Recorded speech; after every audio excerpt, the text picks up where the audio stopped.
Hello, bachcho. Let's read this question. So this question says, which of the following graphs correctly shows the variation of the coefficient of volume expansion of the copper as a function of temperature? ठीक है, as a function of temperature आपको यहाँ पर बताना है। Alright, and we have given the four options. आपको देखिए यहाँ पर फोर ऑप्शंस क्वेश्चन में गिवन किए हुए हैं।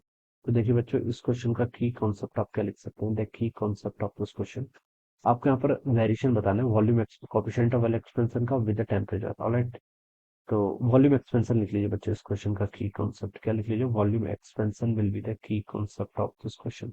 बच्चों देखिए, वॉल्यूम एक्सपेंशन हम कैसे डिफाइन करते हैं? वॉल्यूम एक्सपेंशन होता है, देखिए वी इक्वल टू होता है आपका V nought time to one plus gamma delta T के इक्वल होता है। ठीक है, ये आपका जैसे लीनियर एक्सपेंशन होता है, L equal to L nought times to one plus alpha delta T. ठीक है, वी नॉट क्या है? वी नॉट आपकी ओरिजिनल वॉल्यूम है। ठीक है, गामा आपका कोफिशिएंट ऑफ वॉल्यूम एक्सपेंशन है। डेल्टा टी यानी कि अगर आप टेम्परेचर को राइज कर रहे हैं तो आपकी जो नई वॉल्यूम हो जाएगी वो कितनी हो जाएगी? वी के इक्वल हो जाएगी। ठीक है, तो ये वेरिएशन होता है। यहाँ से आप देखिए, इसको ऐसे लिख सकते हैं, ये वी अंदर मल्टीप्लाई करेंगे तो वी माइनस वी नॉट इधर आ जाएगा और ये जाएगा V nought time gamma delta. ठीक है, ठीक है, ये वैल्यू इधर आ जाएगी। तो वी माइनस वी नॉट क्या है? This is the change. तो चेंज किसके इक्वल हो जाएगा? आपका V nought times gamma delta T के इक्वल। ठीक है, ये वैल्यू हो जाएगी। ठीक है, अब बच्चों देखिए, वॉल्यूम यहाँ पर से देखिए, मुझे अल्फा और डेल्टा टी के बीच में रिलेशन बताना है। ठीक है, मुझे किस किस के बीच में रिलेशन बताना है यहाँ पर आपका? Variation of the coefficient of volume expansion of copper as a function of temperature. Temperature के साथ साथ में बताना है बच्चों, उसका वेरिएशन बताना है। ठीक है, तो देखिए बच्चों, इनिशियली तो ये जो बिहेवियर है आपका, इनिशियली जो बिहेवियर आ रहा है ये कैसा आ रहा है आपका? ये आपका इनिशियल जो बिहेवियर है, ये आपका लीनियर बिहेवियर आ रहा है। यहाँ से पता चल रहा है कैसा बिहेवियर आ रहा है आपका?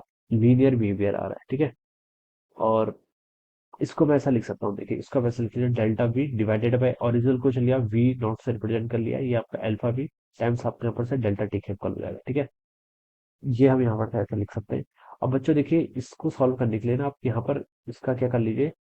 इंटीग्रेट कर लीजिए। क्या कर लीजिए? इंटीग्रेट कर लीजिए। ये आपके देखिए डेल्टा वी बाई वी वाली टर्म है, यहाँ पर आपका अल्फा वी, ये टर्म तो कांस्टेंट है। डेल्टा टी क्या? चेंज इन टेम्परेचर, टेम्परेचर का चेंज होगा। ठीक है, तो अगर मैं इसको इंटीग्रेट कर दूं तो देखिए ये तो हो जाएगा आपका एल एन ऑफ वी। ठीक है, और वॉल्यूम कैसे चेंज होगी आपकी? मान लीजिए वी इनिशियल से वी फाइनल की तरफ जा रही है। ठीक है, अल्फा वी ये टर्म तो आपकी कांस्टेंट है, इसको ऐसे रहेंगे। ठीक है, डेल्टा टी का चेंज होगा। ठीक है, फाइनल से इनिशियल जा रहा है। ठीक है, तो ये आपका टी हो जाएगा, और टी इनिशियल से आपका टी फाइनल चला जाएगा। ठीक है, ये आ जाएगा यहाँ से चेंज। ठीक है, अब इसमें वैल्यू पुट करूंगा तो देखिए L N V F minus V A naught होगा, तो इसको मैं यहाँ से L N V F divided by V I लिख सकता हूँ। ठीक है, एल एन के फॉर्मूले से, तो ये जाएगा अल्फा वी टाइम्स आपका चेंज इन टेम्परेचर को मैंने यहाँ पर डेल्टा टी से रिप्रेजेंट कर दिया। ठीक है, तो देखिए वी एफ बाई वी आई का जो फॉर्मूला आ जाएगा, जाएगा ई टाइम्स अल्फा वी टाइम्स आपका डेल्टा टी के इक्वल। तो देखिए ये कैसा चेंज आ रहा है आपका?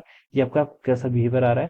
ये जो बिहेवियर आ रहा है आपका चेंज का, ठीक है, ये एक्सपोनेंशियल बिहेवियर आ रहा है। ठीक है, तो for smaller temperature change behaviour कैसा आपका? लीनियर के इक्वल है। ठीक है, और अगर आपका लार्ज हो जाता है, ठीक है, तो उस टाइम पर आपका बिहेवियर कैसा आ रहा है? आपका एक्सपोनेंशियल बिहेवियर आ रहा है। तो बच्चों देखिए, अगर मैं यहाँ पर ऑप्शंस में देखूं तो ए ऑप्शन तो आपका हो नहीं सकता, ये तो कम्प्लीटली एक्सपोनेंशियल है। ठीक है, बी ऑप्शन भी आपका हो नहीं सकता।